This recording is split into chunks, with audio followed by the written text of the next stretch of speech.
Yo, what up? We're back. All right. It's Monday. We're going to get ready to do another magazine preview right here. Let me just open up this drink right here. Let me get out of there.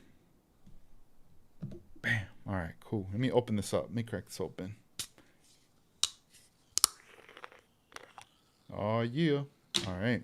Been waiting all day to drink this right here with you guys. All right. Man, you know, it's a trip. Right now, as we're looking at the cover of this magazine, you'll see that even this bottle matches the magazine right there. Crazy. All right. Good stuff right here. All right, cool. So it's Monday. Man, October. We're a couple weeks away from the Acme show that's coming up already. What a trip. And right in front of us, we got this magazine right here. Lowrider In Scale magazine.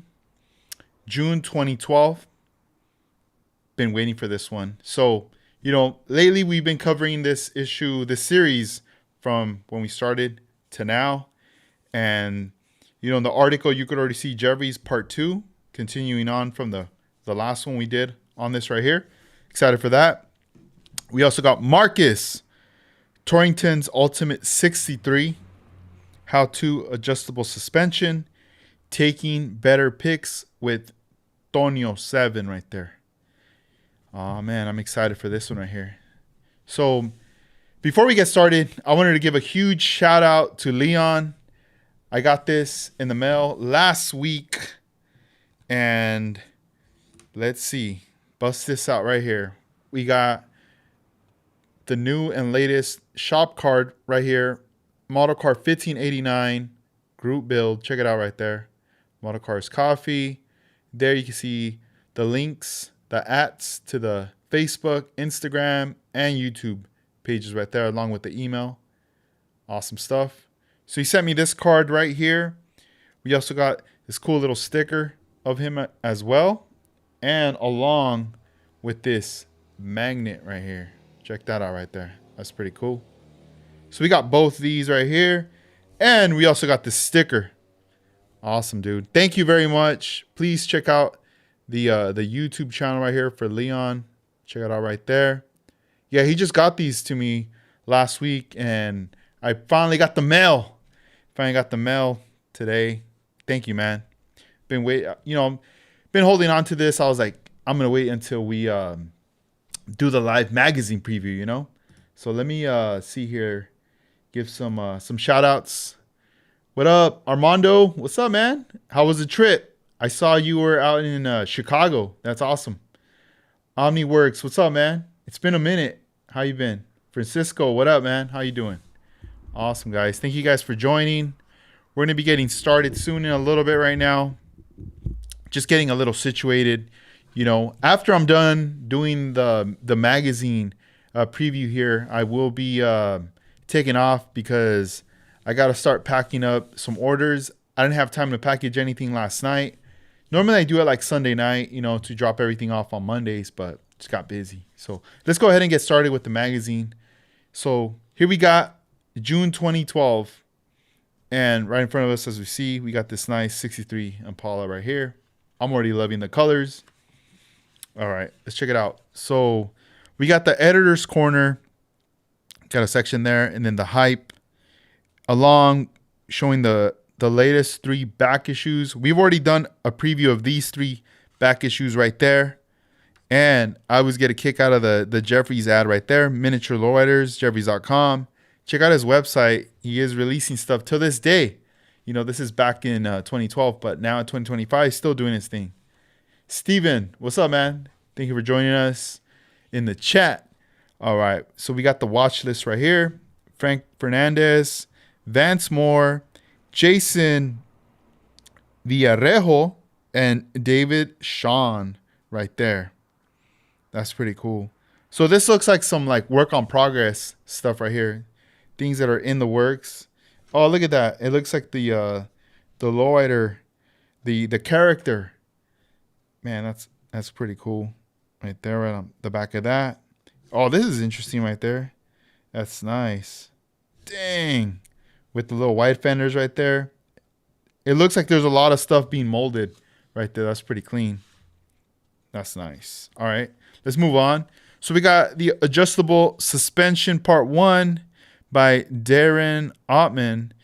I don't know if you guys could remember from the last time we did the issue 3. This is his car right here, David Ottman. He had that Impala right there, that 64 that just posed in all these different positions. That was pretty awesome. So right here, we get to see, obviously, adjustable suspension. I'm sure from that last issue they made, they probably got a lot of response, people hitting people up like, yo, we want to know more about that. And at the same time, I'm sure the person putting the book together was like, dude, we got to get you on. We got to do a tech tip issue with you, like a feature talking about the adjustable suspension. Juana Mesqua, what's up, man? Thank you for joining us. And that's pretty dope. That is pretty sick. They got them in right here. And hopefully you guys can zoom in on this. If you're watching this live or maybe after the live recording, if you want to get some more info on this, you could always pause the video, zoom in on there, because there is information here regarding tubing, different sizes right there, as you could see. And also the sizing of the cutting, what he recommends. Over here, we have some more suspension setup stuff. That's pretty neat. And back then, you needed to get these issues. You needed to get this stuff in order to know what's up, in order to learn some new things from the pros, and implement that in your builds right there. That's pretty neat. Let's see. Over here on this side, we got Summer's Build Off right here. Wow, look at this blue car right here with the white. I'm digging this right here. This is an interesting one right here too. And then it looks like we have a 58 convertible. That's cool. It's very rare that I see somebody build a model car, a 58 Impala, but making it convertible. A lot of the times we do see the classic 58 just built stock. We've seen it built custom, mild custom, and lowrider from time to time. But I can't really recall seeing a 58 in a convertible, Normally, you'll see like a 57 Bel Air convertible from time to time. Pretty common. But a 58, that's pretty interesting right there. Digging that. But look at this one right here. This blue one right here. It's pretty dope. That's nice. Giving it some old school flavor right there. Looks like some timeless 70s era style. What do you guys think? And also another thing I wanted to add, now on the computer, right in front of me I have the monitor. So when I'm tuned into the chat, I can actually read the comments and the messages a lot easier. Before, I was having a lot of trouble. I had to stick my face into the screen, get off screen, to like zoom in and get in there with my eyes. I was like, man, I could barely read what's kind of going down. But now with the update of just right clicking and zooming in, which is super easy, I can see now what's going on. So yeah, if you guys got questions or anything, hit me up, let me know. All right, let's see the next section right here. What do we got as part of this summer build off right here? It looks like we got a Nomad right up there, and the roof looks a little gritty. I don't know if maybe they're shooting flake or maybe they're trying to do like a vinyl top. Could be one or the other, but it looks pretty interesting right there. Let's see this one here. What is this? This kind of looks like a Chrysler right here. The one from the Mobius kit also turned into a convertible. Wow, this is really interesting right here. It's straight up just switching it up and making this more of a lowrider. I would think maybe a custom build, but you know, by the looks of the rims, I think they're going more for the lowrider and then the patterns as well. Freddie Soto, what's up, man? Yeah, man, it's been a minute. It's been a minute, but we're all here right now hanging out. That's what's up. And then let's look at this bottom one right here. We got 60. It looks like a 62 patterned out. I'm trying to see if there's any names. I don't see any names on here. That's pretty dope. I wonder if this interior is made by Tingos. I'm not sure, but it could be. And this paint job, I'm thinking it might be Poncho. I'm assuming, but we'll find out. Hopefully, Go for a Painting. What's up, man? Thank you for joining. Oh, it's morning on your side. Right on, man. Yeah, right now it's fairly early. It's like 8:30 p.m. All right, here we go. Better Photos. This is by Tonio7 right here. You guys should check him out on Instagram. He's still very active, posting, painting a lot of cars, stuff like that. He does a lot of clean work. Let me see here. Oh, cool. So it looks like he might be giving some tips on tutorials regarding photography for the builds right here. Getting some nice clean shots. You know, I was on X the other day. I haven't really been on it so much, but I did find a guy who was showing a couple of material pieces that were more for diorama stuff, but in a different scale. And this was like a post from someone in Japan, and they were like different sheets, right? So some of them have like little pebbles and just different types, and also like walls, right? And he was just putting them, comparing them together, and he just put the model car right there. And it was pretty dope. Like just the photography to take a photo, make it look very real. It reminds me of this by looking at this photo right here. You know, you see the obviously like the cement and then the back wall, but it still looks to scale. It's not like you could be like, oh wait, this in the background's huge. No. It still looks pretty good. It passes. It looks pretty dope right there. Let's see. OmniWorks Tonio is the man. He's busy painting bodies for stock cars. Yep. Every now and then he'll build one for himself. Hey, you guys that are, you know, tuned into all this with model building, do you guys also do slot cars? Have you guys ever painted one or gotten into that or own a slot car? Because I started following some guys that are into that. They race them. They have like a few of them. They get them painted and all this stuff. It looks interesting. I don't know. I've never gotten into it. I never tapped into that, like to see. It seems like a whole nother world to me. I don't know anywhere around here where they do that. I would be really curious, like if there was like a slot car racing thing around here. Maybe I just need to do a search. I've been kind of lazy on that. I would really want to see kind of what's kind of going down with that. And you know, yeah, you're right, bro. It is, right? It's a whole nother rabbit hole. Damn. I don't know. I would want to do it, but then again, I feel like I'd probably end up buying a body and then being like, oh, I'm going to paint it and stuff. And then that's going to be the precursor to being like, all right, now I got to get the chassis. Now I got to get all this stuff. And next thing you know, I'll be there racing like one time and then I won't do it again because I'll be like, oh man, I'm so busy. I can't do it, you know? And then I'll feel bad. I'll be like, man, I feel like a poser. Let's see. All right. So here we got Winner's Circle right here. Let me see.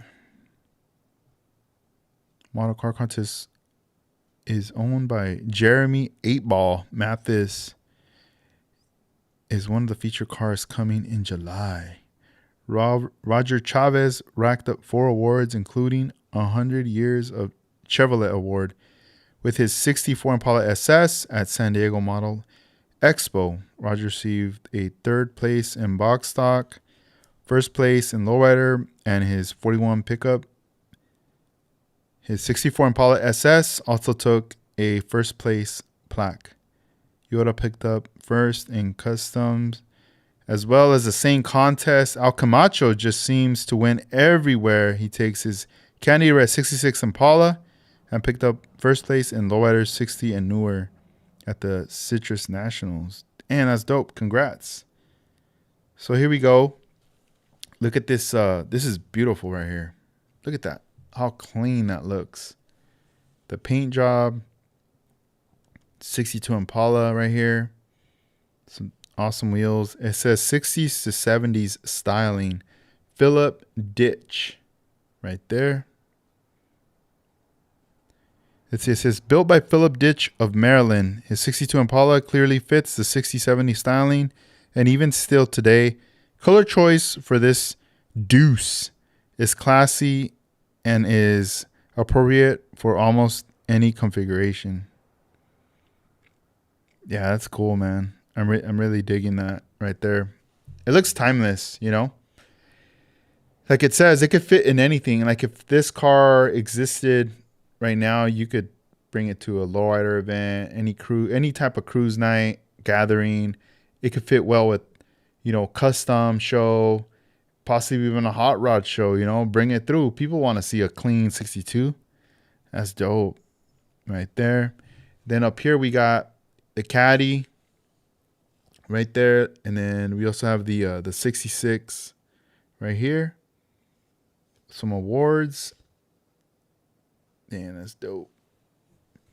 All right. And then I'm going to turn the magazine right around so you guys can see the feature. This is the Ultimate 63 by Marcus Torrington right here. I'm liking the colors. You know, at first from seeing the roof, you know, from the cover right there, when I was looking at it, I was like, man, did they, at first I thought it was like flock or foam, right? I couldn't really tell because it looks textured. But then when I see this angle down here, I could see the flake now. So this is metal flake on the top. It almost looks like because there's this like space right here.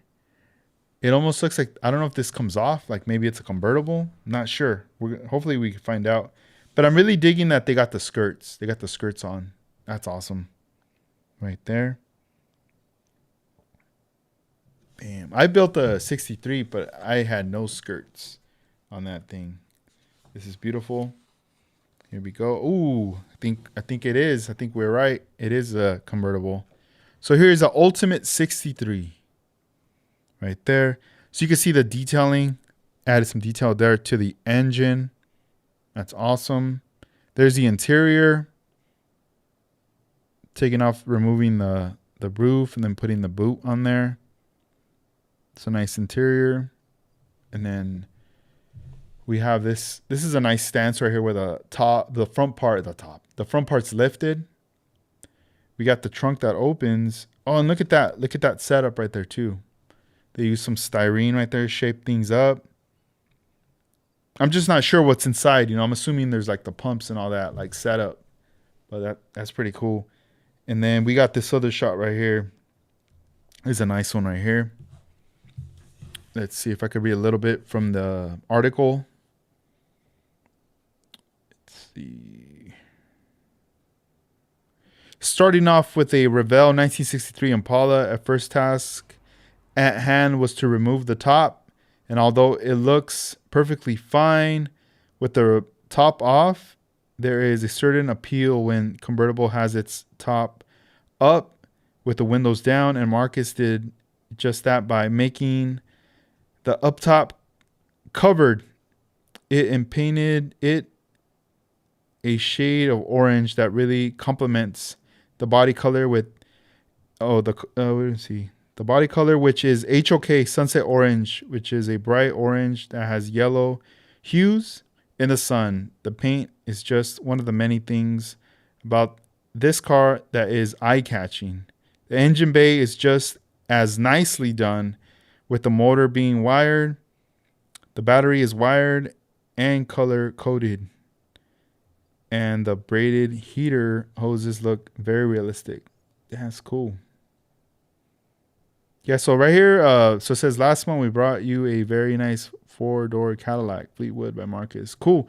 So yeah, he was on issue 3 then, the previous month before this, and then this is another one of his cars. So yeah, he does some nice, awesome top level work right here. That's dope.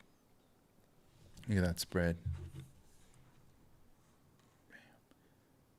Yeah, so far I'm digging that there's not too much glare from my lights that are right in front of me.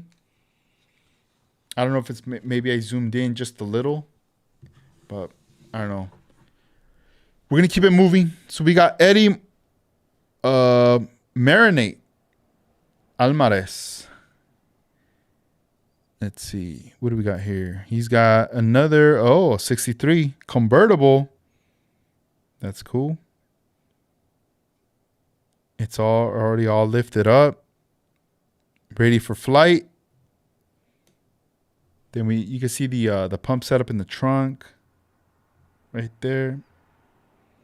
And then you have this. What is this? Like the connector you always see when you see like hopping videos, and dudes are like hopping, and then they walk behind and they unplug it. They go, bah. And then after they do that, they like drop it and they like look around. I always see that. I don't know why. Is that like a thing? Like just looking around. I don't know. But yeah, that's cool. You added that detail right there. Then we got another one from him right here in Monte Carlo.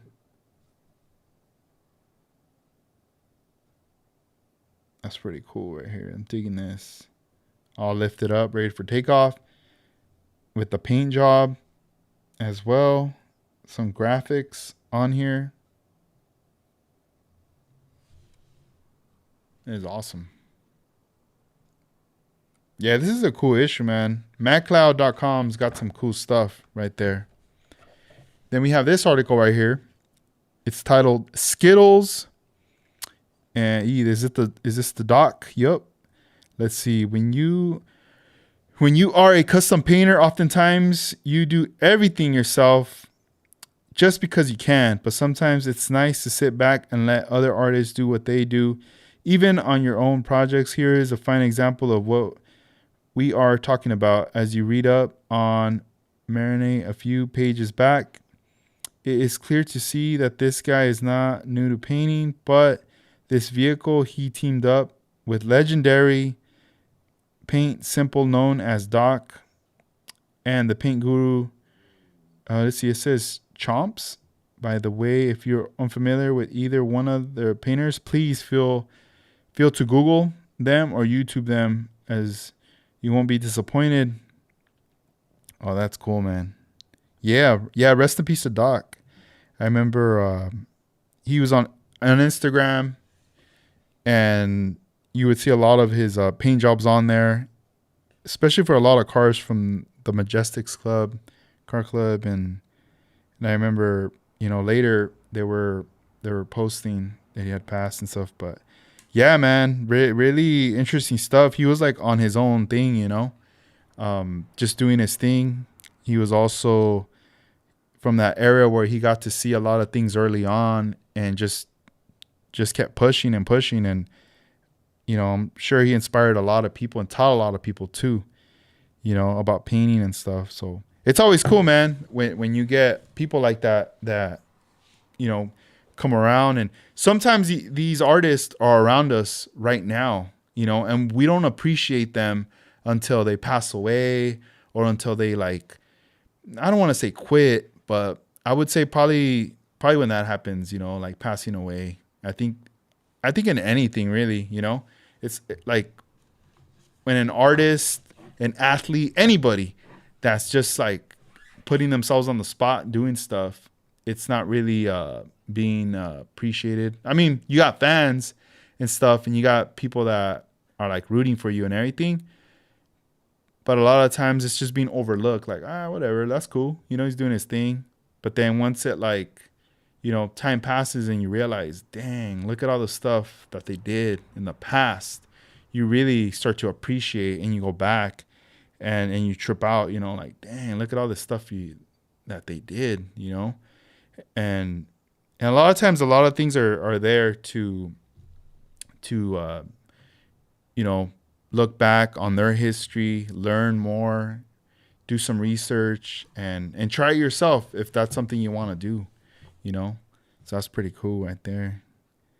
Let's see. The comment Juana Mesco says Doc has a awesome style of his paint jobs. Yeah, I agree with you right there, Juan. Let's see the next section here. We have Jesus Cardenas. Let's check this out right here. And another 62. Man, this is pretty cool. A lot of Impalas right there. Then on the top, we start to see, more of a custom paint job right here, going more a realism with like a 101 scale car. Yeah, this is cool. We got the wheels matching with the blue right there. Even in the interior right there, you could see some magazines that were printed, and a little box of beer, Bud Light. That's funny. That's pretty cool to match the car, So right here we have it next to an award. It got second place right there. It looks like it has an LS. Is that an LS? Yeah, LS9. Dang, Corvette. Just ready to take off right there. You got a beast in this little car. That's cool. And then candy blue. Yup. And that's cool. Yeah, it always makes me wonder if these cars are still around, if they still got them in their stash, in their closet, in a drawer, in a box. Where are they, Still kept away. Also, check it out. So this section here, this next one we're jumping into, this is the Model Car Warriors. So when was it? On the issue 3, we did talk about this, and it was saying about the team ups of them pairing 2 people together. Oh wait, not 2 people. It was 4 people together, and to be doing 2 teams. So let's see here. Model Car Warriors. The games continue, and we are not going to talk you to death on this one. We are going to show the names of each team and basically let the pictures do the talking. As the builds get closer to the end, we will do an overall review of each build. Team 1, which is the red 59 Impala, consists of Pancho Barron, Doug Nubin, Dave Bayon, which is Detail Junkies right there, right? And Art Rios. And then on team 2, this is the yellow silver. We got Tonio 7 Holmes, David Custom Builder Reyes, Jesse Fleet, and Gabriel Alvarez. I wonder if it's Alvarez, but maybe a typo. But Alvarez. Dang, look at that right there. That's pretty cool. This is a really interesting idea and concept right here, right? So here we got Pancho's paint job right there, pretty sure. And then we got, some more of the engine work, the detailing on the bottom right there, the stance fitting. Then over here on this side, we have some paint job right here. We got a silver base laid out on the model. We got a yellow panel back here painted. See right there? You see everything masked off with like newspaper. Then you got the back rear sprayed. That's pretty dope. Cool. And then we got some tape, some little tape lines right there. So hopefully on the next magazine preview, following up to the Lowrider and Skill magazine, there'll be a continuation of this. So we'll keep it going right there. Then over here we have Jeffries.com part 2. This is another article right here. Check out that body right there. The resin molded up. That's pretty cool. In white.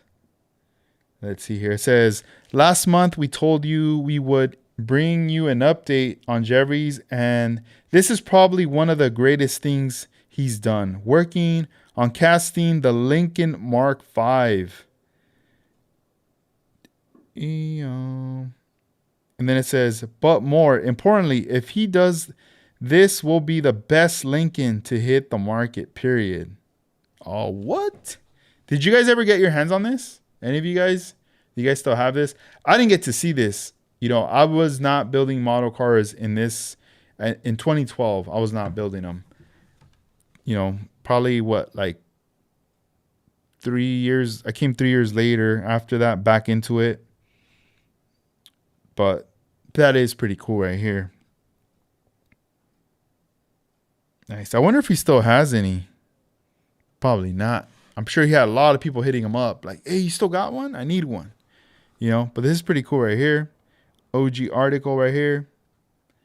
Seeing the yellow and just the lettering reminds me a lot of his website that was up back then.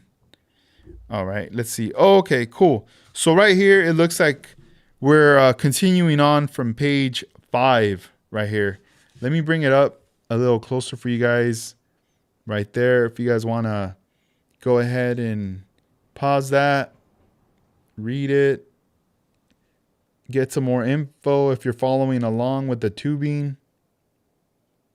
This was from page 5 right there. Cool. Then we got Blast from the Past, MKD 904 right here. Dang, this is cool. Back opens up, suicide doors, front part just folding out like a transformer. Look at this. That's cool. We got the pump setup back here. Batteries stacked up all right there. Let's see. We received a message from MKD 904 of layitlow.com. What? Let's see. About featuring some of his work. So we took into it and found a build that was posted in 2006. Dang, that's back then. And we had to stop there and start here with the 1950 Chevy truck. Our philosophy is simple. If he was doing this in 2006, we will have plenty of his current builds and future issues. First things first, we love any type of baby blue in metallic or any kind of pearl with the blue here is perfect. That's nice. Look at that, guys, right there. It's as close as I could get right here. Check it out.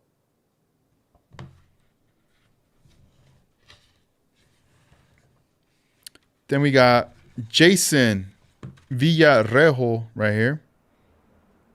Looks like a 66. Look at that right there. Pattern work. That's some nice stuff. Got the interior right there. All set up with the wheels. Not with the wheels. With the flock. Yeah, I was looking at the front wheels right here. I was like, man, it looks like a hopper right there ready. He's just ready to hit the streets. Then we got a nice top layout right there. That's clean. Trunk setup. The interior. And then the OG, the beginning right here. That's cool.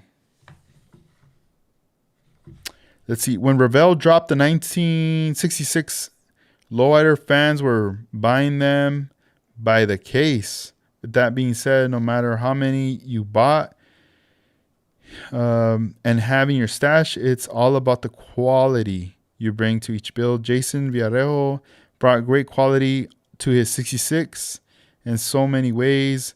Let's start with Jason cutting open the doors and the trunk. Man, that's cool. Yeah, it's a trip, man. Like, you could definitely stack up, right, in the stash. But then after a while, you're like, oh, man, you know what? I can't just build all random. Like, I got to really go in on each build, you know? That's pretty cool. And even on the package tray, that trunk setup's pretty interesting right there. And, oh, man, that's the last page, guys. Yep, that's it. Then we got, the ending right here. Trendsetter 68, Franklin Inc., 2006.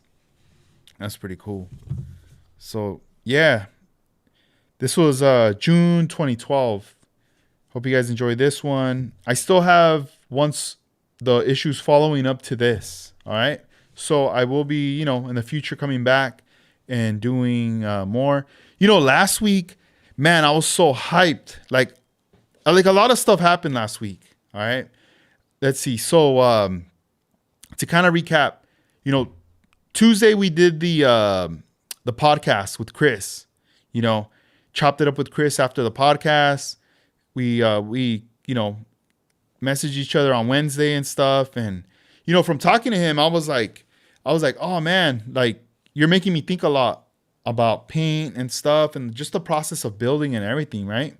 And it just kind of spiraled me all into this like rabbit hole of stuff, doing just tons of research. And then eventually I was also like I had ordered magazines and books and all this stuff started to arrive. I started ordering all these magazines and books and everything, like things to do with pinstriping, things to do with house of color paint, and just in general, like flames, like how to paint flames, how to tape out flames, like on motorcycle tanks, on cars, all this stuff, right? So all that stuff started to arrive that I had ordered. And at the same time, I was listening to podcasts that like someone else that was putting out podcasts that's been like interviewing professional painters and pinstripers and stuff. Very fascinating. I was fascinated by the stories that I was hearing and everything, that it was like last week was overload. I'm not going to lie to you guys.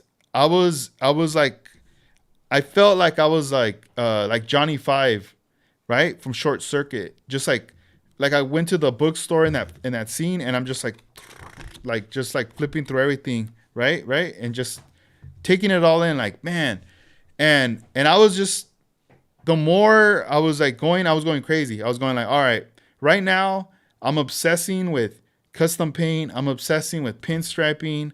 I'm obsessing with like hot rods, right? The Mopar stuff. Like it was just too much. It was just like a lot of stuff. And at the same time, I was very curious because I was getting paints and stuff in, effects and all these things that I was like, man, I need to paint something. So I started like prepping spoons. I started getting my Hot Wheels. I started stripping them, primering them, getting them ready just as like a test subject, right? And even that was another thing that I was obsessing over.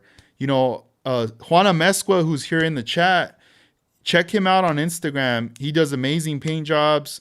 There's a lot of influence from him, from what he does, and just getting it down to really small, even smaller than 1/64 scale cars. You got those cartoon cars that just came out. They've been out, but lately there's been more drops on those. It was just a lot. It was a lot going on that I was too busy coming here to the garage to actually work on stuff. And as much as I wanted to like go live and hit record or record what I was doing, it was just not possible. I wasn't going to be able to like focus on like, all right, let me hit record and this is kind of what I'm trying to do, whatever. Nah, that wasn't going to happen. So I was just on the other bench, just chilling for like a couple hours, just working on stuff, putting things together. And then once I was be done with that, I'd start flipping through the books and I start reading little like pages at a time. And then I'd stop and then get something else and then flip through that. And then next thing you know, I'm on YouTube, like listening to the interviews. So I felt like I was all over the place. And I was like, all right, I got to pump the brakes. I got to be like this. Damn, that's my shoe. And I was like, yo, I got to chill. I got to really like focus on one thing. I have too many hobbies, too many things, right? And then also too, like my friend hit me up and he's like, hey, Coast Airbrush is having this like custom paint class next month. Are you down to go? Let's go. Let's do it. And I was like, dang, dude, like I'm down. Like I'd want to, but I don't know if I could, to be honest, because I'm busy. Like that weekend, we already committed to like a birthday party, for like my daughter's friend and all this stuff. So I was like, oh man, I really got to think about this. So it was just too much. So I didn't go on live. I didn't even do any videos Wednesday, Thursday, Friday, Saturday, Sunday. It was just barely right now. Barely right now. You know, I'm coming back. Yo, what up, Kevin Smith? What's up, man? Let's see. Stephen Ray 602. What up, man? Oh, let's see. You're asking, are there any more dedicated magazines that came out or coming out? You know, I'm sure there will be something coming out. Most likely next year. I would guess next year. They did come out with something earlier this year. You could still find some back issues on the Mag Cloud, as far as I know right now. But next year, I would assume another issue would definitely drop. Let's see. So yeah, man, there was just too much going on, right? I was like, man, I gotta chill. Like, I love this stuff. Like, this stuff's like cool. And now that I have the space to do it, I'm like, oh crap. Like, I really gotta get ready, you know? Because it was more of years of like, oh, I can't do it. I can't do it. This is coming up, or I can't do it because of this and that. Oh, it almost felt like an excuse, but it was a reality. And now that I have my own space, I have everything laid out the way I wanted to. Now it's just putting in the work. So every day it was like, I gotta do something, you know? And obviously I'm being influenced by stuff that I see. I'm being attracted to certain things that are being created that I'm like, all right, I wanna try that. You know, like I want my eyes and I want like that satisfaction of like, dang, I did it, right? Like, or oh, I messed up. Let me try it again. Let me try it again until we get it down, you know? So that's kind of what was going down last week. But I'm very, very excited and hyped to show you guys later the books and the stuff that I got in. I kind of been saving it, you know. There's obviously like some books that are very like how tos and all that. I don't know if I'll flip through them like that because they're pretty big books. They're almost like 100 and almost 200 pages. You know, I will show you guys the covers and maybe real quick like flip through some pages, but I won't be able to go page by page by page because then it'll be like a 4-hour live, you know, stream, and I don't think I could do that. I think I'll get tired at some point. You know, I'll be like, dang, but. You know, it's almost like if we're kicking it, you know, you come over to my pad and we're chilling and I'm like, yo, check it out. Check out this book right here. You know, show you a few pages real quick. And hopefully maybe it's something you want to get. Maybe it's something that you've never seen and you're like, yo, I've been looking for something like that. You know, you could still find it on eBay or on Amazon, you know? And yeah, I've been buying like pinstripe books. The pinstripe ones I've been buying like the how to, and also just the ones where they're highlighting artists so you can see their style of work, you know, because a lot of these books are old, but they're still relevant, and eventually they're going to be gone or they're going to be worth a lot. And if you want to get your hands on this kind of stuff, you know, it's never too late. Like right now is the time to get them. You know, 5 years ago is the time to get them. 10 years ago is the time to get them. But for me, I'm barely coming across them. I'm buying them now. You know, I'm going to stack up my collection of all this stuff. The same with these books, these magazines, you know. I gotta stack up on these because if one day the internet's not working or whatever, I could just flip through these pages, you know, and get inspired. But yeah, that's kind of what was going down last week. I'll bring out some of the diecast in a bit to show you guys kind of what I was kind of playing with, because I do want to kind of talk about it in a bit right now. Let me just fix my shoe. Dang, why did I do that? Now I could walk over there and grab that real quick. Oh, let's see. So Kevin, you said you were at the Akron show. How was that, man? You say it was amazing. Let's see. Did you have fun? See, I had cars photographed and model cars magazine. Oh, nice, man. Congrats. Let me go ahead and grab those Hot Wheels real quick so I could show you guys. And I'm gonna set this. Here, I'll set the card right here. But I'll move these. I don't want to lose these, so these are smaller. I'm gonna have to set this aside over here because I do not want to lose that. But I'll be back real quick. Let me go grab those Hot Wheels. Hang on.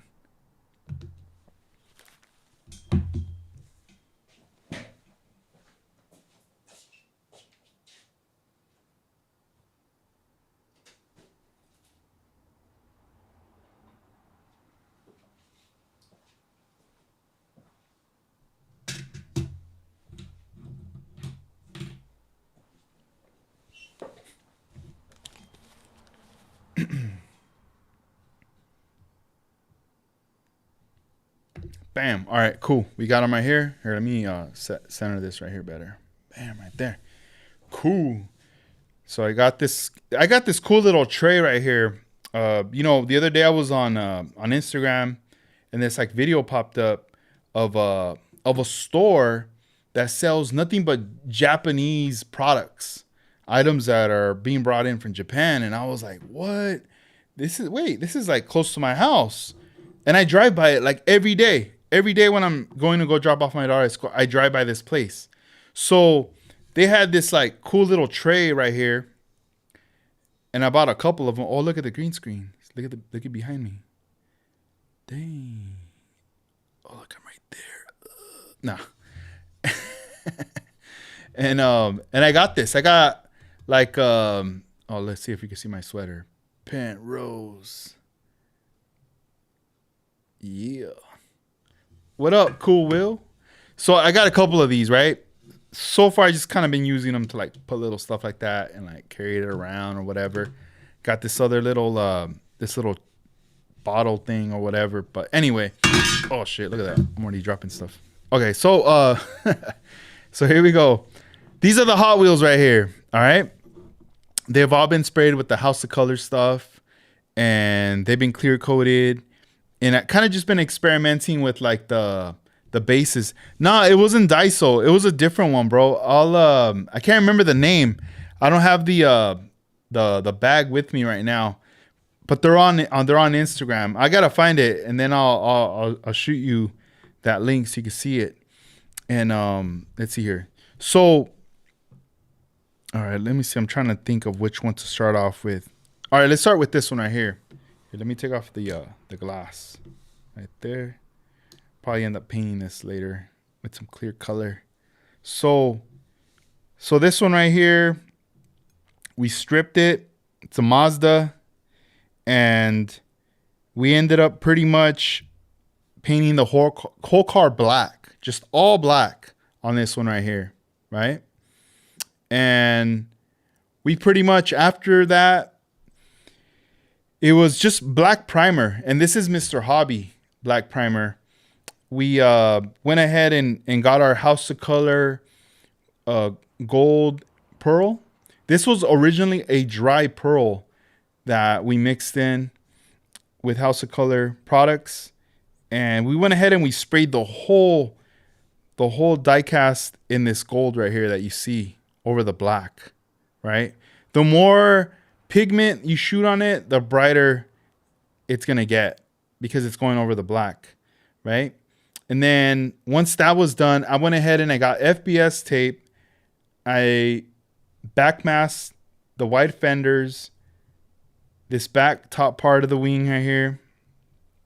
And I got some teal candy, and then I shot the candy over the pearl.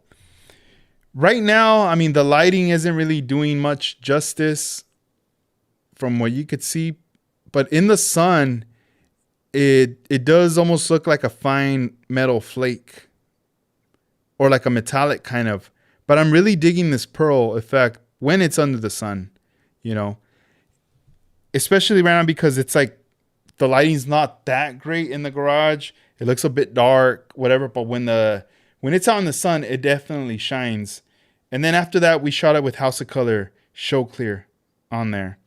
And that was pretty much it. I didn't buff it or anything. And, you know, it just worked out really great. So that one was that one, right?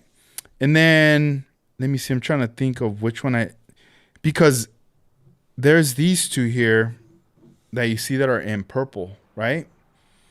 But this one here is the same purple that we did the Barracuda, which is that Violac. It's like a limited edition color. Let me see. This one, I mean, it looks dark, right? But when we get it into the light, let me see. You'll start to see, maybe, I don't know if you could see it here. No, you see, this has to be under the sun too, because this was another thing I was experimenting to just see if you could actually see the effect of this because it does have like pearl pigment in it, but it's more like under the light. And you know, I should have brought out the Luma light. The Luma light will shine really bright on this, but I don't have it on me. So let me set this one right here. We'll talk about this one a little later. This one right here, obviously, like comparing to both, this one's already like somewhat glowing right there. And let me try to get it. I get that right there. I don't want to drop it. These are tiny. So as you guys can see, things are already slipping out of my hand. All right. All right, cool. So yeah, this one was just like different layers of paint. Also a black base with the Mr. Hobby. And man, you know, if you're using automotive urethanes, using Tamiya primer and also the Mr. Hobby primer, I mean, both are lacquers, are great foundations coming out of the rattle can for, you know, layering if you're using anything urethane over it. Even though urethane's a lot hotter, but it won't, nothing will happen. It won't react. You know, a lot of my model cars is Tamiya, right? Gray primer. But if you want to hit it with like a pearl or a metallic or something, definitely Mr. Hobby in black is going to be dope right there. And nothing's going to happen. You're not going to have no reaction or nothing crazy. It's a great foundation right there. Yeah, these are 1/64 scale right here. So this was all black. And then I had done this like pearl mix. It looked more like a lavender color, right? Those dry pearls and other stuff. I hit all that with that. And then I did some stripes on here on the front hood and even on the sides, right? With the FBS tape. And then after that, I decided to candy the whole car with House of Color Violet candy. So I mixed some candy there, and I started to spray the car. Oh, look, you can see them right there on the hood. Oh, wait, right there, right? I went to, you know, I reached the point where I was like, all right, this is how many passes I'm going to do. But then I started going more and more and more and more. And I knew I was going heavy, you know? And I just said, you know what? Let me go more heavy. I normally don't, but let's just do it. You know, I'm experimenting with these cars right now to try out the paint again and see what's up, right? So at the end, once I cleared it, I was like, oh, dude, I'm really digging the color of this. It's a bit more vibrant, you know? And this one, it's dope, but it is dark. It is a lot darker, right? But under the light, I mean, you could see it, but this one, you really got to like look into it on this one, you know? So this right here, for me, these are like right now, like my spoons, right? Right now I'm like, oh man, like if I want to paint this car in a model car, I could just grab it and I could look at it and I mean, I could remember what I did, but it'd be dope if I write it down and then maybe take a photo or something, right? Document it. At least I know I can't write underneath it or whatever. There's not enough space. But this, for me, this is like my little speed shape, let's say, right? The same with this one. And then we come down to these two right here. You know, with these two here, the same. Except this one, I did gray primer from Tamiya. And then this one, I did a black primer from Mr. Hobby, right? So they were all primered out. And then I came over and I mixed in my House of Color dry pearl with their product, mixed all that up. And then I went ahead and sprayed the pearl, the blue pearl, all over the body. And I was like, all right, cool. So then once all that was done, I was looking at them, trying to figure out like, what can I do from here to make them look a bit different so they're not somewhat the same? So then I said, you know what? Let me just add a candy. So I got my House of Color blue candy, you know, and then all these, they have this little peg right here. So I was using the Let me see. Do I got them here? Nah, dang. Already. Oh, wait. Let me grab it. All right, cool. I was using this type of alligator clip right here for this one. I do have the ones that have the two arms, but I only have one set. So I went ahead and I just like clipped this on. Open up the teeth right there like that. And then I just had it like that. I don't want to drop it, but pretty much like that, you know.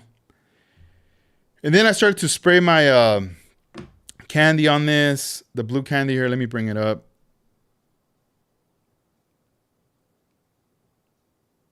And it's Oriental blue, the blue candy, right? And then I was like, all right, cool. It's done. Let's go ahead and clear it. So I got this one ready for clear. This has already been cleared with House of Colors Show Clear right here. Right there. But I'm going to show you the BMW right now. I want you guys to see the difference.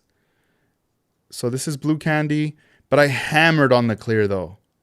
Like I wanted to put so much clear to the point where I wanted it to drip. Like I just wanted it to look very like I wanted to mess up on purpose. Like just, oh damn, I was gonna drop this. See, I'm already like messing. I'm dropping everything right here, guys. All right, I really wanted to like just batter it, right? And then I got this one here, and this one I said, all right, I'm gonna spray clear, but not a lot. I want to see what happens with this one. Oh, this is not gonna hold right. I was holding this with the other one. Look at the hood. Watch. It looks gritty. Oh wait, let me see. Let me try to get a good angle here. Maybe I need two hands. Oh, right there. Look at that. Orange peel. It's not smooth. The hood, the roof. Even some of the sides. There's like orange peel right there, right? And then here, let's compare it with this one. Like this one's all smooth, right? It looks all wet. Dip it in 2K. This one does look like it got dipped. Like if I just put the alligator clips and I was like, all right, cool, here we go, 2K. And the other one, nah. So this one, I could always wet sand it and everything. And then bam, again, right? Another coat of clear. I just wanted to kind of see where we're at. But from looking at them, I mean, this one looks darker. This one looks lighter. And it could be, I want to assume it's more because of the passes I did with candy. I might have done more passes or heavier passes on this one. That gives it more of a darker, like a rich style. But then I also think, well, I used the foundation is like black, and then I used the blue pearl, and then bam, more candy. This one's my gray, then blue pearl, and then some light coats of candy, you know? So there's those two little things, but at the end, I was like, all right, cool. Like this was fun. This was a fun little project right there. Another thing, this is the first time I use this on these cars. Let me pull this out. I don't know. Maybe you guys use this. You guys tell me. This is an old Harbor Freight. This is a heat gun. Check it out. This thing's old, dude. Damn, it's all like sticky though too. I need to clean it because there's a. It's like that weird cheap plastic material that gets all sticky over the years. So I have a spray that cleans it. I just haven't done it. But anyway, I got this back some years back, maybe for like, I don't know, $10, maybe $15, not a lot. And so the way I was doing it is like this. So I would, I pretty much primered the car, right? I went outside at night, primered it. I mean, it was cold. It was cold in here. And then I'd have it on the stick and I just start like waving this back and forth, maybe like this much of a distance. And then I'd like kind of touch up my hand to see how hot it was getting. And dude, that primer dried quick. So I was like, cool. I bought myself some time. Let me shoot the colors. So the colors, I mean, they dry like matte finish, right? So it was like back to back to back, right? They were all painted, they were candied and everything. All right, cool. Let me mix clear. I mix clear, small amounts of it. I would spray the first round of clear, same thing, heat gun, and then wait a little bit, spray some more clear, heat gun again, and then I look at it, and then on this one I was like, I'll do another one. Boom. On this one I was like, nah, it's done, right? On these ones I did like 3 coats, done. It was all like not even an hour. It was fast. It was like a quick turnaround time thanks to this, right? I haven't done this to plastic though. I don't know. I got to be careful, right? I can't get too close. I can't heat it too much because then I'm going to warp and melt the body, right? But obviously these are more of a metal material. They could handle the heat, but nothing happened. You know, everything dried really nice. I left them overnight. In the morning, I was already touching them and just feeling them. I wanted to see what was going to go wrong. Was something going to go wrong? And like, nah. And that's kind of what I've been doing with these tests, with these die casts, is like, what can I do to mess these up, right? As I'm painting them, just to kind of experiment. And so far, everything's been going really fine. Like nothing crazy. So this has been like a fun little thing. I still have some more prep that I'm going to be airbrushing and stuff. So I'll keep you guys posted on that. And maybe I'll do a live one on one of those like in the future, just to show you, and then use the heat gun so you guys can see that. Let me jump back on the here on the chat for you guys. So we got Cool Will 122. Yo, what up? Let's see. And then we got Chili Willy. Wait, is this? I see the same. Oh, this is Willie. What up, man? And then Chili Willy says, is House of Color worth it? I use Tropical Glitz. What's your thoughts on it? You know, I have not used Tropical Glitz paint. I don't have any. So I can't compare right now. I do have their flake. That I've used for many years. Maybe I think I purchased my first bottle of that back in like 2017, 18 or 18 going forward. That was when I acquired that, and I've always used it. Now I have, there's so much flake now. When you look up flake online, there's so much competition. There's so many companies, you know, and it's just about, I guess, what you want, right? In the colors or the sizes or whatever, you know, there's just so much out there. I do like buying variety just to test out all the different ones and to have. I love the artwork and the, you know, that we're just spoiled with so many options right now, you know. But as far as House of Color, I mean, for me, myself, I've been using that. I love it. I really like the product. I think it's worth it. I think a lot of companies that are out there, that have been out there and that are, I would say, I don't know, been out there within the last 5 years, 10 years, or, you know, or more. And even the future ones that are going to be up and coming, because trust me, there's going to be future companies coming out with paint. I feel like a lot of them used House of Color. They love the product. They learned it. They found the source. Maybe similar, maybe not everything 100%, but they found some type of source, and they're trying to do their version, and not trying to be House of Color, but they're inspired, they're motivated by it, you know, and it's just really interesting. Like I was saying earlier, I got the books, and I kind of been flipping through some of the books and listening to interviews, and from what I'm learning is that when House of Color came out, it was not intended to be sold to the public. That was more created for himself, for John Kosmowski. He invented it and created it and mixed it for himself because he was competing and he was winning. And then people came to him, his close friends, like, hey, can you give me some of that? Can you sell me some of that? Can you make me some of that? Because shit, I want to win, you know? I want to bust out with something new. So I understand that. And then those people started getting it. And then that became like a little circle. And everybody else was like, dude. And then years later, it started to be sold to the public, to, you know, across the US, because it had to be, you know, there had to be tech sheets, there had to be label warnings, there had to be everything explained from the VOCs, exposure to chemicals, to all this stuff, right? If you're gonna be doing that, you gotta do that route, right? So it's interesting. Like, I do see more companies emerging, and it's like, I feel like everybody needs to just try it out. They need to, you know, if they never tried House of Color, try it out. If you never tried, you know, there's another company called like Ace that has urethane paint. You know, people are gonna try that out. Triple Glitz, try it out. You know, everything. Try everything out. There are gonna be some companies that are gonna have some colors that others don't. You know, Paint Huffer has paint as well.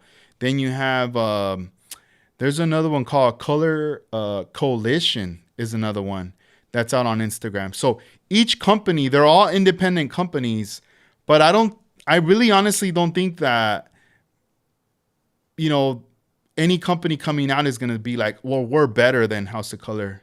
I don't think any company will be better than them.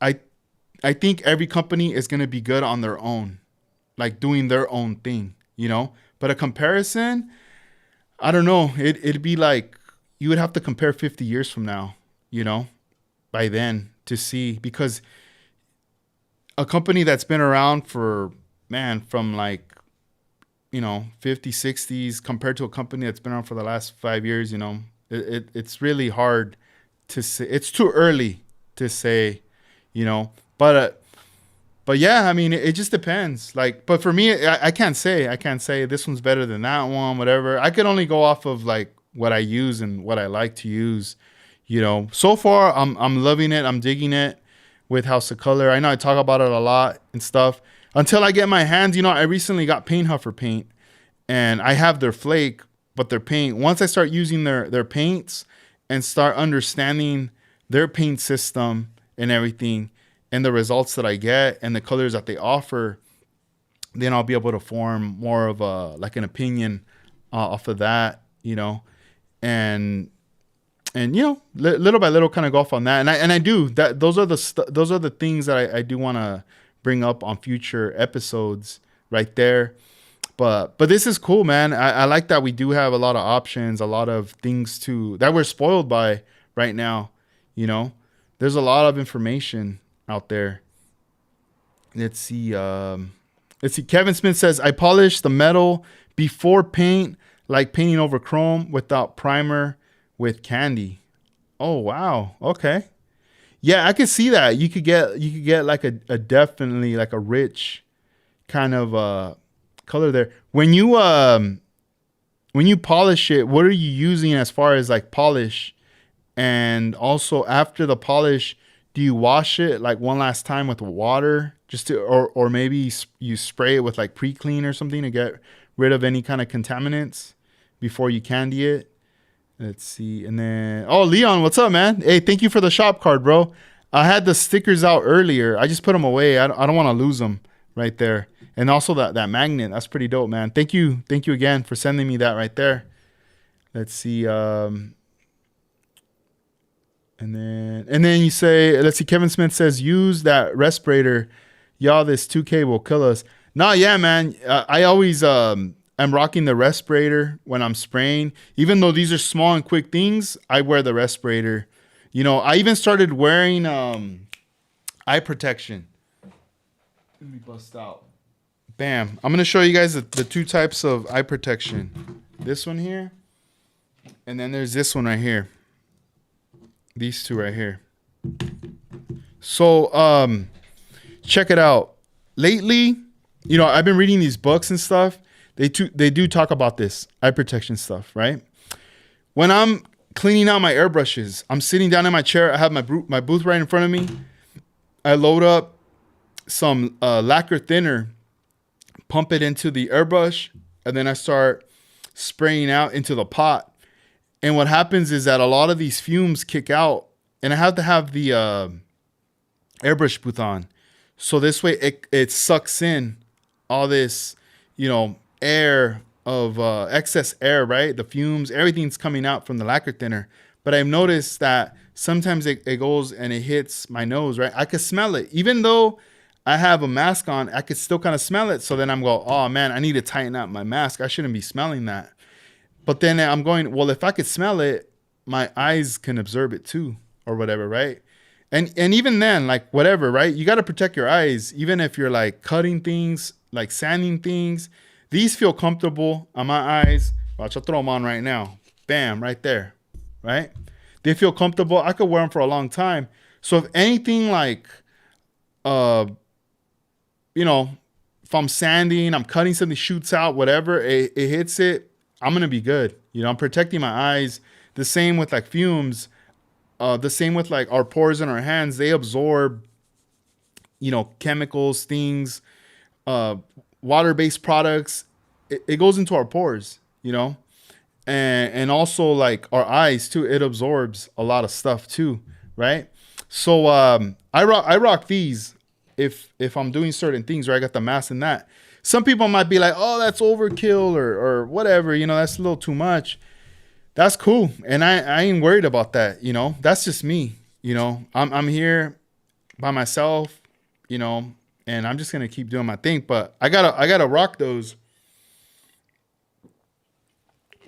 All right. When I clear coat, man, that clear coat, every time you're spraying the car, there's a cloud of clear coat, no matter what.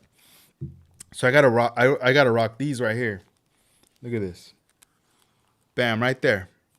All right. So I got the mask on, and then I put these. What I like about these is that it has all this around, right? Bam. All this around. So these things over time, they get a little cloudy, right? Look at that. I mean, yeah, fingers touching and all, but there is some cloud that goes into it, right? When I'm done with my clear coat sessions, I take off my mask, I take off the goggles, I take off my hat. I wear a hat, but I put it on backwards. But I like to protect my hair. I don't want nothing landing on my hair. And then I won't wear a sweater or a t-shirt. I have that zip up like a jumper, right? I don't want no lint, anything flying out, you know, static building up on there, flying towards it. So this way, when I'm done, it's easy cleanup for me. I just set the stuff aside, take all that stuff off, take off the gloves, throw it away. I'm out. Shut everything off. I'm going in the pad and, you know, wash my hands, wash my face. And I don't have my eyes being irritated. They're not red. Before, my eyes would be blasted. They'd be red. It'd be itchy. I'd feel it, man. And then I'd be going to sleep. And then the next day I'd be having like headaches and all this stuff. Like, you know, feeling kind of weird. So now I just been wearing a lot of this stuff and I've been good, you know? And I'm just telling you guys this. This is just me. This is the way I'm doing it. No one told me, oh, you got to, nah, this is just me. And I'm not telling you got to do that, but you know, it's up to you. But this is just the way I rock it right here, just to protect myself. And, you know, obviously in the future, like if I decide to take like a paint class or whatever, you know, I'll rock the mask, you know, if I'm spraying. I'm not going to be like, oh, I don't want to wear none of that. No, I gotta wear it, you know, but this stuff right here, I wear it here. Like I leave it here, but I do cover it. Like I have a cover for this, and then I put this in a drawer, you know. I try to keep this stuff, you know, tucked away. You can get these at Home Depot, you know. Eventually later, I'm going to toss this one, buy a new one, you know, every so often kind of, it's not worth trying to clean this whole thing or whatever. You know, it's time to get a new one. These here, the same, you can get them online or whatever, like anywhere really. Let's see. Okay. So, Willie's asking, what's your mix ratio for house of color for model use? So for, a lot of it is 1-to-1. So 1 part reducer to 1 part, like if you're doing like the PVC, like the pearls, it's a 1-to-1, like ready to spray. If you're doing the metallics, it's like a 1-to-1. If you're doing the show clear, that one's a 3 1-to-1. So three parts. It's the same like the auto, like just any size if you're doing like automotive or motorcycle stuff. So 3 parts clear, uh, 1 part catalyst, and 1 part reducer on that. And then the candies, you know, that's another subject I kind of want to talk to with David Moaning, because it seems like SG100, I don't know if it's getting phased out, but it almost seems like it's the Transnebula is like the product that's being promoted the most, and that's what people are using more, especially for mixing their flakes, their pearls, and also their the candies as well. So from what I've been learning is that with SG100, there's only a certain amount that you could stack on top before something happens. And with the Transnebula, it's like endless amounts of layers of that stuff that you can, because a lot of everything, like the PVCs already have it, the metallics already have that. Even the solid colors, anything already has that. That's just the transparent foundation for every paint color that's been created that they have. It's just now they give it to you where you could create your own kind of mix. So like you could buy the ready to spray stuff, and that's fine, that's cool. But if you really want to take it an extra mile and kind of create your own color, your own combination, you could do that. And you've been able to do that for the longest. I'm just barely getting into that now. I do have some Transnebula. I do have like the reducer. I do have some effects, and you could just start, measuring and tossing stuff in there. Mix it all up and see what you come up with. You could always play around with that right there. But yeah, there's a lot of cool stuff out there right now, and I do have some spoons like set up. Let me grab them real quick. Bam. I have more, but these are a couple that I just painted. So I got 2 spoons, a black one and a white one. So on the white one I did gray Tamiya primer. On this one I just went over with Mr. Hobby black. I did sand these to smoothen them out, and then I sprayed the primer right here, and I am gonna also wet sand this primer on here just to get it. It looks smooth, but I want to get it more right. And then after that, I'm just gonna experiment with some colors. I'm gonna probably mix up some stuff and then spray them out, see how they come out, and then also go ahead and clear them and things like that. And I'm gonna try to like document this stuff as much as I can, so this way in the future, like if there's a color I kind of want to go with, I can do it up. As far as clear, I'm using the show clear, but I really been considering of buying the UC35 again. I used to use that clear back then before the show clear, and from what I've read is the UC35, it dries a lot faster. So like if you want something with a quick turnaround time, the UC35 is great. And I mean, obviously a lot of these, we're keeping them indoors. We do bring them out to shows. They're under the light, but we're not really putting these outside. They're not really being parked, like a real car out there, that for us to be worried about the UV rays and all that stuff. So I do want to, I do want to get that. So this way, I can try it out and start using it more on like these test subjects, and kind of go from there.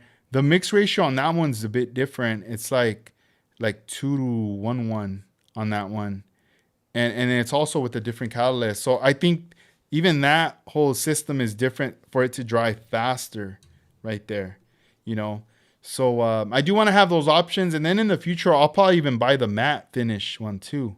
That one looks interesting as well, because I'm very curious about building a model that's going to have more of a matte finish. Let's see. Willie says, what is that Transnebula? Not sure if I spelled it correctly. Yeah, I think you spelled it right. Yeah, so the Trans Nebula, think of that as like another SG-100. So remember back then it was SG-150, and that one was more like a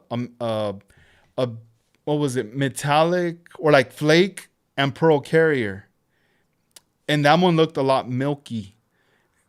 And I don't know if you ever bought it. I remember buying it one time, and it was like a very milky. It's supposed to leave the effects suspended, not all clumped up together. It suspends them, especially when you spray them out and when they're on the item that you hit. So that one, it like got discontinued. Like they don't sell that no more. And then SG-100, a lot of people mix their candies with that, and a lot of people, mix whatever flake. It's like the standard binder.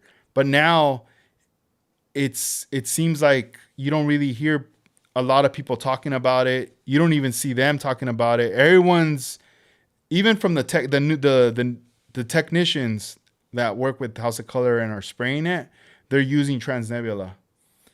And if you go on the House of Color website, they have it there, the Trans Nebula, so you could get that. And it's just another. It's something that's better, I would say. There's people that, I mean, I like SG-100. I love it. There's nothing, I never had any issue with that. But I feel like now with a lot of like new videos that are surfacing, you could see it on there. Let me see here.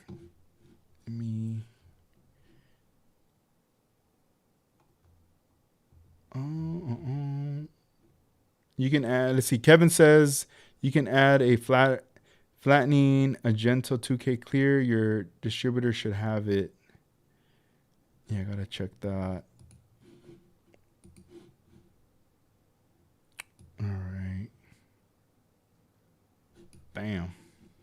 Yeah. So the kind of the reason why I want to get a lot of this stuff and kind of do it myself is just adding like the foam part, but it could also be frustrating.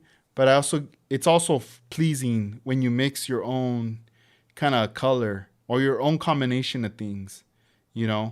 I do have a collection of like dry pearls, flake, and I'm starting to go after like certain colors to combine together, and that's been a whole lot of fun. If anything, I need more like bottles and jars and things like that to be able to put this stuff in, because after a while you start to run out and you're like, dang, I need more bottles, especially if I'm going to be doing more and more mixes,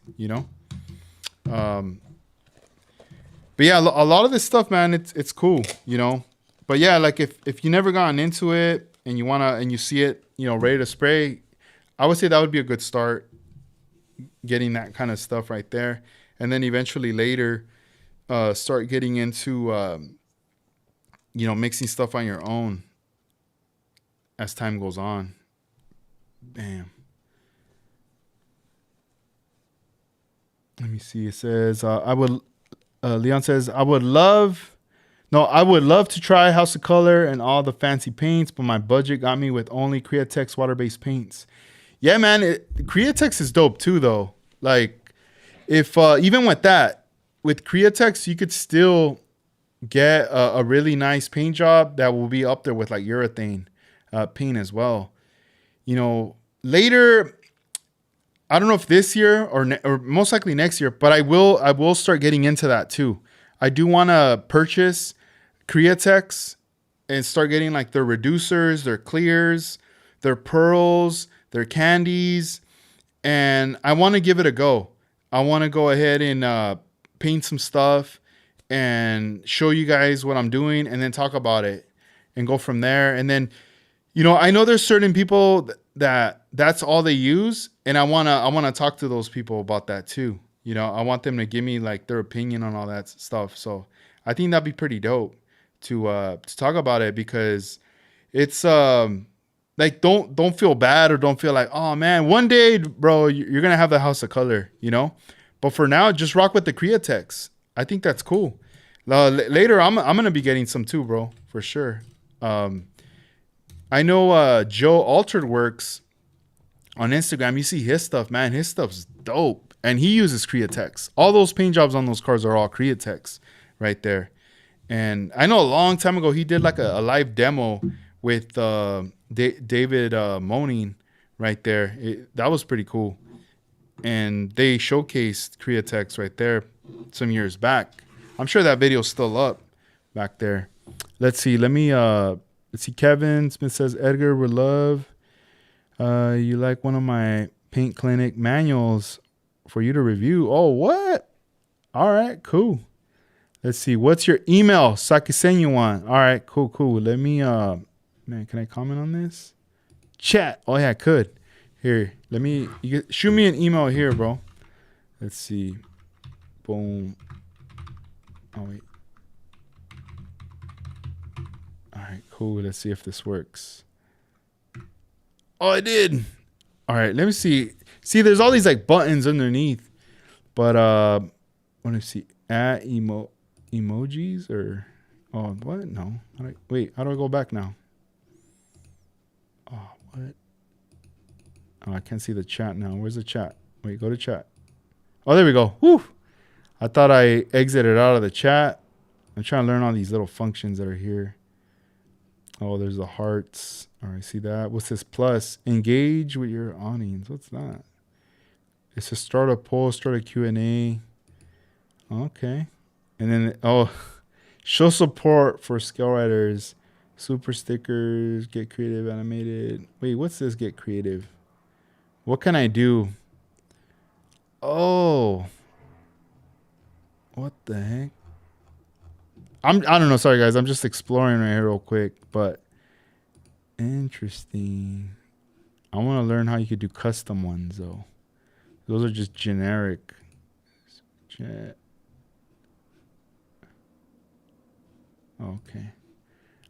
Let's see. Oh, cool. All right, man. Yeah, thank you. Yeah, yeah, I didn't know. I didn't know you had a paint clinic manual. Right on. Yeah, thank you. Oh, you wrote it in April of 2000. Nice. That's awesome. Let's see. All right, guys. So my time is coming to an end. I'm going to have to head out because I have to pack some orders. I have some orders that I did not get around to packing yesterday. And I want to go ahead and take care of that right now. So this way I could get these out tomorrow. It's supposed to rain in a little bit right now, supposedly. We'll see. But tonight it's supposed to rain throughout the whole night and then in the morning. And I think it clears up and that's it. Right? In here it should be good. But I'm curious, I hope there's no leaks in this roof. That'll be whack. But, it is what it is. But we're going to find out because this is going to be the first time I'll be experiencing the rain here at this spot since I moved in May. And I got to handle this. So I'm just going to kick it. Well, not kick it. I got to actually put in some work, but I got to play some music or something in the background, maybe an interview or something. And then, do my thing and ship out the stuff tomorrow from the website, scalewriters.com, and go from there. But thank you guys for hanging out with me tonight. Feel great to get back here doing the live. Let me do a quick roundabout shout outs to all you guys that were in the chat, and even shout outs to you guys that are watching it that are not in the chat but are just kind of hanging out. So Armando Flores, OmniWorks, Francisco Garcia, Steven Kessel, Juana Mesca, Freddie Soto, Go For It Painting. Let's see, Stephen Ray, Chili Willie, Kevin Smith, Model Car 1589, and bam, that's it. Awesome. Oh, what? At 8, it started raining out there. All right, cool. Dang. Yeah, right now it's gonna be 10. So yeah, soon. It should be getting here soon over here on this side. But right on, man. Well, everybody, thank you for tuning in. I hope you enjoyed hanging. Just stay safe anywhere you go, anything you do, and just enjoy, the hobby and everything you do. And if things get a little frustrating, take a break. I had to take a break. Like I was saying, I was getting overload with too much stuff, too much input. And now I'm like, all right, cool. So tomorrow also, I'll be back live doing the interview with David Detail Junkies, aka Thug Emporium, tomorrow. They got their show coming up in Texas, this coming up Saturday. So we're gonna catch up with him, see what he's been up to, and also talk about the upcoming show and other things like that. So it should be fun. I'm not too sure on the time yet. I haven't set a time. So it won't be an early one. Like, I don't think it's going to be like a 5 p.m. Pacific. So it might be something a little later. But once I dial that in, as far as the timing, I'm going to go ahead and have it set up here in the YouTube channel. So this way you guys can check that out and hopefully join us right there for that. So I'm looking forward to that. So you guys have a good one. Take care. All right, guys. Peace out, guys. Later. Late.